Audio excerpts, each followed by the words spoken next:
नमस्कार, मैं हूं शुभी मिश्रा और आप सभी दर्शकों का अन्नदाता कार्यक्रम में बहुत बहुत स्वागत करती हूं। हमारे देश का किसान जन का पोषक है, वो श्रम का देवता है, अन्नदाता है और उसमें ही भारत की आत्मा निवास करती है। ऐसे ही किसानों की प्रगति के लिए हम खेती बाड़ी से जुड़ी बहुत सी नई लाभकारी जानकारियां हर रोज सुबह आपके लिए लेकर आते हैं। तो चलिए कार्यक्रम शुरू करने से पहले देखते हैं क्या है आज के अन्नदाता में खास। किसान भाइयों, हरी सब्जी की बात हो और उसमें लौकी का नाम नहीं लिया जाए, ये तो हो ही नहीं सकता, क्योंकि लौकी मानव शरीर के लिए बहुत लाभदायक होती है, जिसे घिया और दूधी के नाम से भी जाना जाता है। इसकी खेती प्रदेश के लगभग सभी जिलों में की जाती है, लेकिन लौकी का अधिक उत्पादन प्राप्त करने के लिए फसल में कुछ जरूरी कार्यों को करना चाहिए, जिनके बारे में पूरी जानकारी दे रही है जिला भोपाल की विषय विशेषज्ञ हेमलता वर्मा। आज आपके सामने लौकी में इस समय क्या जरूरी आवश्यक कार्य किए जाएं जिससे हमें लौकी की पैदावार अधिक प्राप्त हो, उसके बारे में जानकारी देना चाहती हूँ। सबसे पहले बात करते हैं सिंचाई प्रबंधन से। किसान भाइयों, जैसा कि हम अभी देख रहे हैं कि कुछ स्थानों पर 3-4 दिनों से काफ़ी बारिश हो रही है, तो इससे कई बार हमारे जो भूमि है उसमें जल भराव की समस्या हो जाती है। तो ऐसी समस्या ना हो और हमारे पौधे की बढ़वार अच्छी हो, क्योंकि अगर पानी ज़्यादा भरता है तो हमारे पौधे की बढ़वार पर प्रभाव पड़ता है। तो पौधे की बढ़वार और लौकी हमारे फल अच्छे आएँ, इसके लिए किसान भाई जो आवश्यक ड्रेनेज, जो जल निकास बोलते हैं, उसका प्रबंधन करें और जो अतिरिक्त पानी है वो भूमि में जमा ना होना पाए, इस बात का विशेष रूप से ध्यान रखें। और यदि किसी स्थान पर अगर बारिश नहीं हुई है तो किसान भाई अपनी देखें कि अगर बारिश नहीं है और हमारे भूमि में पानी की कमी दिख रही है, पौधों को पानी की आवश्यकता है, तो इसके लिए हल्की सिंचाई करें, जिससे कि हमारे पौधे की बढ़वार अच्छे प्रकार से हो। किसान भाई फसल के साथ अनेक प्रकार के खरपतवार उगाते हैं, जो कि फसल के साथ प्रतिस्पर्धा करते हैं, इसलिए आप इनका समय रहते नियंत्रण कैसे करें, इसकी जानकारी कुछ इस प्रकार से है।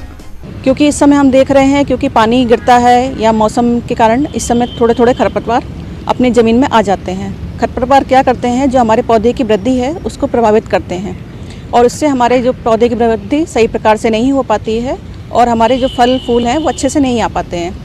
तो इसलिए किसान भाई अपने खेत में खरपतवार ना उगने दें। इसके लिए जो हल्की निदाई गुड़ाई करते रहें समय समय पे, अगर खरपतवार उग रहे हैं तो समय समय पे निकालते रहें, इस बात का विशेष रूप से ध्यान रखें। जैसे कि हमारे पौधे की वृद्धि हो गई है तो इस समय हमने शुरुआत में गोबर की खाद, नाइट्रोजन आदि, फास्फोरस और पोटास की पूरी मात्रा दी गई होगी। अब जो हमारे नाइट्रोजन की शेष मात्रा बची है वो इस समय हमारे पौधे किस अवस्था पे हैं उसमें से आधी मात्रा अभी दे दें और शेष मात्रा जब हमारे पौधे के फल आने लगे उस समय टॉप ड्रेसिंग के रूप में दें।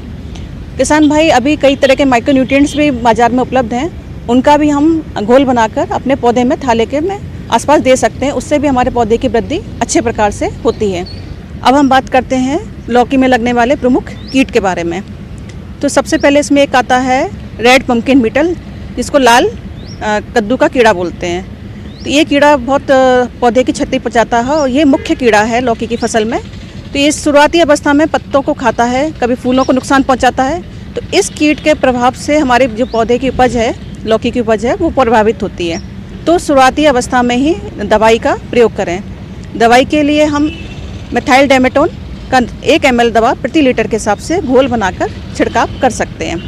फिर किसान भाई, एक अन्य कीड़ा आता है फ्रूट फ्लाई, मतलब फल मक्खी। एक मक्खी होती है जो पौधे के शुरुआती अवस्था में फल के अंदर अंडे दे देती है और फिर जब पौधा हमारा फल बढ़ने लग जाता है तो इसकी इल्ली पौधे को क्षति पहुंचाती है, फल को, और अंदर सड़ा हुआ निकलता है।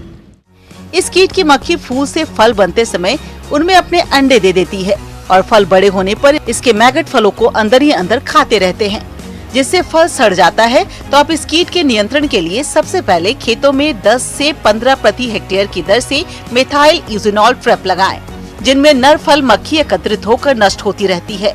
इसके रासायनिक नियंत्रण के लिए डाइक्लोरोवास दवा की 2 मिलीलीटर मात्रा का प्रति लीटर पानी के हिसाब से घोल बनाकर छिड़काव करें, जिससे इस कीट पर आसानी से नियंत्रण पाया जा सकता है। किसान भाइयों, अब हम चर्चा करेंगे लौकी में लगने वाले प्रमुख रोगों के बारे में। क्योंकि मौसम में जैसे ही चेंज आता है तो हमारे फसल में कई तरह के रोग उत्पन्न होते हैं। इस समय प्रमुख रोग है लौकी की फसल में पाउडरी मिल्ड्यू या सफ़ेद भभूतिया रोग भी बोलते हैं। इसमें सफ़ेद सा पाउडर हमारे पौधों की पत्तियों में, फलों पर, सब जगह आ जाता है और जिससे हमारे जो पाउडर के कारण हमारे जो पौधे की बढ़वार है वो अच्छे से नहीं होती, फूल भी नहीं आते हैं और फिर हमारे फसल को प्रभावित करते हैं, उपज को। तो किसान भाई इसके लिए कार्बेंडाजिम नाम की एक दवा आती है, उसकी 2 ग्राम मात्रा प्रति लीटर के हिसाब से घोल बनाकर स्प्रे करें, जिससे कि शुरुआती अवस्था में ही हम रोग का नियंत्रण करें, क्योंकि अगर यह रोग अगर ज़्यादा बढ़ गया तो हमारी पूरी फसल को प्रभावित करता है। तो लौकी की फसल में एक प्रमुख रोग और है, जिसे पीला मोज़ेक रोग कहते हैं। ये रोग एफिड के द्वारा या चैपा के द्वारा फैलता है, एक विषाणु जनित रोग है। इस रोग में पौधों की पत्तियों पीली पड़ जाती हैं और इससे हमारे सीधे सीधे फल आना, फूल बनना कम हो जाते हैं। ये कीट फसल की पत्तियों, शाखाओं और फलों का रस चूसकर नुकसान पहुंचाते हैं। इसका सीधा प्रभाव फसलोत्पादन पर पड़ता है। तो इन रस चूसक कीटों के जैविक नियंत्रण के लिए फसल में प्रति एकड़ 8 से 10 नीले और पीले चिपचिपे ट्रैप लगाएं। साथ ही 5 मिलीलीटर नीम तेल को 1 लीटर पानी में घोलकर फसल पर छिड़काव करें।